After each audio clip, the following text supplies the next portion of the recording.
yo soy Víctor Breña, estudié física en la Facultad de Ciencias de la UNAM, también hice una maestría en matemáticas, enfocada en matemáticas aplicadas, y después hice un doctorado en ingeniería matemática en la Universidad de Bristol. Desde el 2017 estoy en el ITAM, y previamente estuve trabajando en la UNAM, en la unidad Juriquilla por un año, y después por 3 años en Morelia.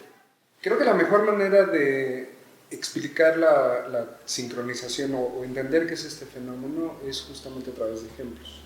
El ejemplo más sencillo es pensar, por ejemplo, en un marcapasos. Los músicos utilizan este aparato para mantener el ritmo y de acuerdo a distintos ritmos pueden desarrollar o tocar un instrumento y en ese sentido producir alguna melodía. La cuestión está en que hay experimentos, de hecho experimentos en el sentido de que uno puede jugarlo desde niño, desde que está en el kinder, poner una colección de marcapasos y ponerlos a que estén oscilando, cada uno de ellos a distinta frecuencia. Y si uno se los deja en una mesa por tiempo suficiente, puede ocurrir que estos marcapasos empiecen a oscilar exactamente de la misma manera. En este sentido, ¿qué es la sincronización? Pues podríamos entenderla como el fenómeno colectivo que surge a partir del comportamiento individual en una comunidad. De tal manera que este comportamiento se reproduce, de un individuo se reproduce en cada uno de ellos de forma coordinada. Prototípicamente se ha estudiado como un comportamiento que se caracteriza por ejemplo, en el caso de las oscilaciones, por la amplitud y por la frecuencia. Qué tan rápido ocurre y qué tan intenso ocurre. Las poblaciones de bacterias, básicamente las bacterias son organismos unicelulares, son seres vivos que se comunican con la comunidad para distintos fines, obtener alimento, protección de algún otro ser. La pregunta aquí es, ¿cómo se comunican las bacterias? Las bacterias no tienen boca, no tienen cuerdas vocales, no pueden emitir un sonido. Es la manera en que nos comunicamos los seres humanos. Pero lo que hacen es que producen una concentración de unas moléculas y estas moléculas llevan información de la bacteria que la produjo y la emiten en un medio de tal manera que otro miembro de la comunidad recibe esa concentración de moléculas, la procesa y de alguna manera lo que estoy diciendo es que traduce el mensaje enviado. Y una vez que lo recibe, lo traduce, lo procesa, responde. Y la manera de responder es emitir precisamente una señal por medio de esta concentración de moléculas. Esta concentración de moléculas se conoce como autoinductores, precisamente. El motivo de hacer esta, símil de una comunicación de una población de bacterias por medio de autoinductores y el fenómeno de sincronización ocurre en el sentido de que al final de cuentas lo que estamos buscando es entender cómo es que se comunican las bacterias. Es decir, lo que se ha observado es que como organismos unicelulares, cada uno se comporta de forma individual, lo que se observa experimentalmente es que dada una cierta cantidad, o mejor dicho, un tamaño de la población crítica, produce una concentración determinada de autoinductores para poder comunicarse y lo que se ha observado es que cuando ocurre cierto umbral, se sobrepasa cierto umbral, toda la comunidad se comporta de una manera coordinada, es decir, como si fuera un organismo multicelular. Ese proceso se le llama proceso de autoinducción y precisamente se refiere a que la comunicación es por medio de esta concentración de moléculas, los autoinductores. Entonces, en este sentido, tiene todas las características de la sincronización, en el sentido de que cada individuo tiene ciertas propiedades, pero debido a un medio de comunicación o alguna manera de comunicarse entre estos individuos, se comportan de forma coordinada. Entonces, una de las propuestas que se ha hecho que un grupo de personas, incluyéndome a mí, ha trabajado es precisamente traducir este fenómeno en términos de un modelo matemático que reproduzca los fenómenos de sincronización considerando lo que se observa en algunas poblaciones de bacterias. Hay muchísimos enfoques para trabajar este tipo de fenómenos, en particular el que nosotros elegimos es el de verlo como un sistema dinámico. Un sistema dinámico lo podemos entender como una triada, es decir, son 3 objetos que interactúan, en los cuales en un objeto voy a voy a poner una bolsita de todas las variables que corresponden a, por ejemplo, lo que caracteriza un cambio, por ejemplo, el tiempo. En otra bolsita, que es otro elemento de esta triada, voy a poner todos esos elementos que dependen del tiempo y que caracterizan algún fenómeno. Por ejemplo, en el caso de la autoinducción, en esta segunda bolsita, le voy a llamar espacio-fase, es donde viven los ingredientes que representan la población de bacterias que son positivamente reguladas por las moléculas.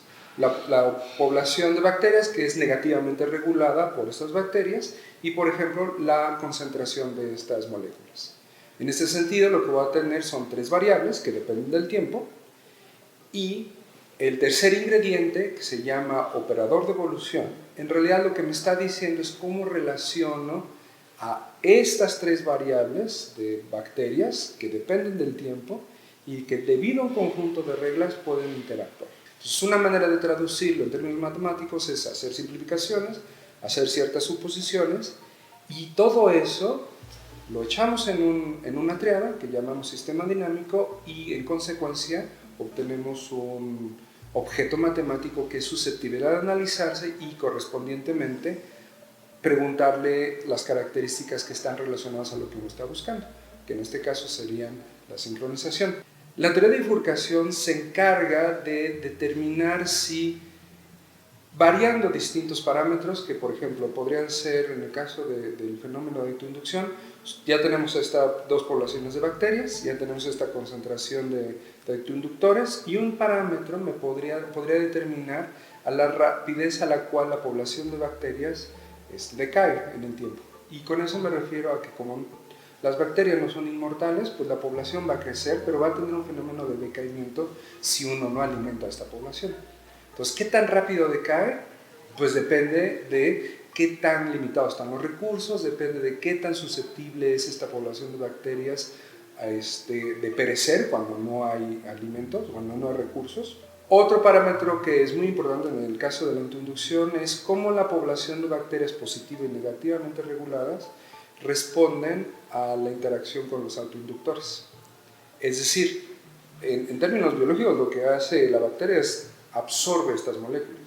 En términos matemáticos no podemos representar eso exactamente como absorber, no tiene sentido. Sin embargo, lo que podemos representar es que hay un parámetro que dice qué tan rápido favorece el crecimiento de la población cuando interactúa con los autoinductores o viceversa. Ese parámetro pues va a determinar no solamente el tipo de reacción que tienen las bacterias ante los inductores, sino que también va a determinar el distinto tipo de soluciones que representan oscilaciones con cierta amplitud y con cierta frecuencia. La teoría de bifurcación, que es una teoría muy grande, pero en particular para un sistema dinámico aplicado, pensando en esta representación de un fenómeno real, lo que hace es explorar todos esos escenarios variando los parámetros, es decir, para cada variación de los parámetros lo que uno busca e investiga es el tipo de soluciones que el sistema dinámico ofrece. En particular, en el fenómeno de autoinducción, la teoría de bifurcación es una teoría que permite explorar distintos escenarios en un sistema dinámico.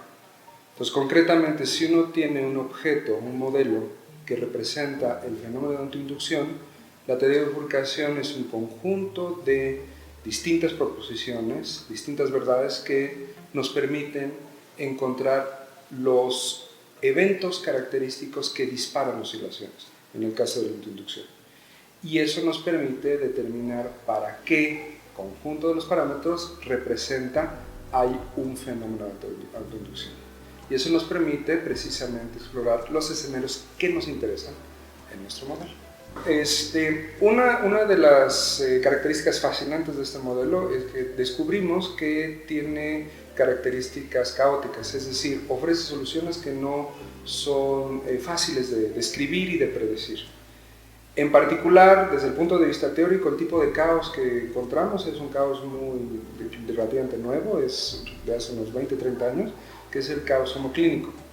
No voy a profundizar en ese sentido, pero la pregunta que nos parece muy relevante en términos de la aplicación es que si nuestro modelo tiene estos comportamientos y conocemos el conjunto de parámetros que lo producen, ¿por qué no observamos eso en la población de bacterias en un experimento?